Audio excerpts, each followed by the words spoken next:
ನಿಮ್ ತಲೆಯಲ್ಲಿ ಏನಾದ್ರು ಓಡ್ತಾ ಇಲ್ಲ ಅಂದ್ರೆ ಈ ಬ್ರೈನ್ ಜಿಮ್ ಅನ್ನೋದು ಎರಡು ತರ ಇರುತ್ತೆ.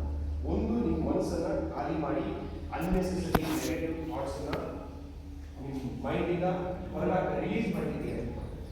ಎರಡನೇದು ನಾವು ಈ ಎಕ್ಸರ್ಸೈಸ್ ಮಾಡ್ಬೇಕಾದ್ರೆ ಒಂದಷ್ಟು ಜನ ದೋಸೆ ಮಾಡ್ತಾ ಇದ್ವಿ, ಒಂದಷ್ಟು ಜನ ಚಪಾತಿ ಮಾಡ್ತಾ ಇದ್ವಿ. ಸೊ ಯಾಕೆ ಈ ತರ ಮಿಸ್ ಆಗುತ್ತೆ ಕೋರಿಲೇಷನ್? ಸೊ ಅದನ್ನ ಇಂಪ್ರೂವ್ ಮಾಡೋದು ಈ ಬ್ರೈನ್ ಜಿಮ್ ಎಕ್ಸರ್ಸೈಸ್. ಅದ್ರ ಜೊತೆ ನಾವು ನಗೋದ್ರಿಂದ ಲಾಫ್ಟರ್ ಇರೋದ್ರಿಂದ ನಮಗೆ ಬ್ರೈನ್ಗೆ ಜಾಸ್ತಿ ಆಕ್ಸಿಜನ್ ಸಪ್ಲೈ ಆಗುತ್ತೆ. ಇದನ್ನೆಲ್ಲ ಇವರೇನೆ ಕಂಡಿಡಿದ್ರು. ಆಯ್ತಾ? ಈಗ ಸ್ವಲ್ಪ ಚಳಿ ಇದೆಯಲ್ಲ, ಟೀ ಕುಡಿಯೋಣ? ಇನ್ನೊಂದ್ಸಲ ಕುಡಿಲಿ ಸರ್, ಇದು ಸ್ಪೆಷಲ್ ಸರ್, ಇದು ಯುರೋಪಿಂದ ಬಂದಿದೆ. Okay ready? ಮಿಕ್ಸ್ ಮಾಡೋಣ, 3 ಸಲ 4 ಸಲ ಕುಡಿತಾ ಕುಡಿತಾ ರೆಡಿ?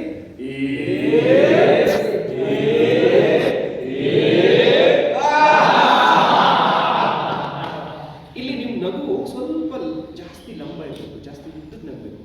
ಸ್ವಲ್ಪ ಇಷ್ಟು ಮಾಡ್ತಾರೆ, ನಗ್ತಾನೇ ಇರಬೇಕು. Okay ready?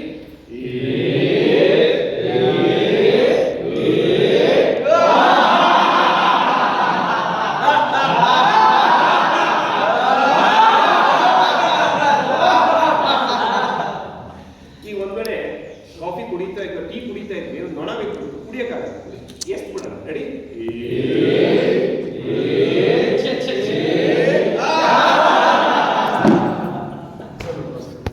Last exercise. ಸ್ವಲ್ಪ ಸರಿ ಕಡೆ ಬನ್ನಿ ಸರ್. ಸೊ ಇದು ಆಡಳಿತ ಪಕ್ಷ, ಇದು ವಿರೋಧ ಪಕ್ಷ. ವಿಧಾನಸೌಧದಲ್ಲಿ ಯಾಕೆ ಕೊಡಕ್ಕಾಗಲ್ಲ ಸರ್? ವಿರೋಧ ಪಕ್ಷ ನೀವು ಗೆಲ್ತೀರಾ, ಆಯ್ತು ಪರವಾಗಿಲ್ಲ. ಈಗ ಯಾರು ಗೆಲ್ತಾರೆ ಯಾರು ಇದ್ದಾರೆ ಪ್ರಶ್ನೆ ಅಲ್ಲ. ಇದು ಎಕ್ಸರ್ಸೈಸ್ ಹೆಸರು ಆರ್ಗ್ಯುಮೆಂಟ್ಸ್ ಆಗ್ತದೆ. ಸೊ ಯಾರು ಯಾವ ಬೇಕಾದ್ರೂ ಪಾರ್ಟಿ ಆಗಿದೆ, ತೊಂದರೆ. ರೆಡಿನಾ? 1 2 3 ಸ್ಟಾರ್ಟ್. ಹಿಂಗೆ ಆರ್ಗ್ಯೂ ಮಾಡ್ಬೋದು.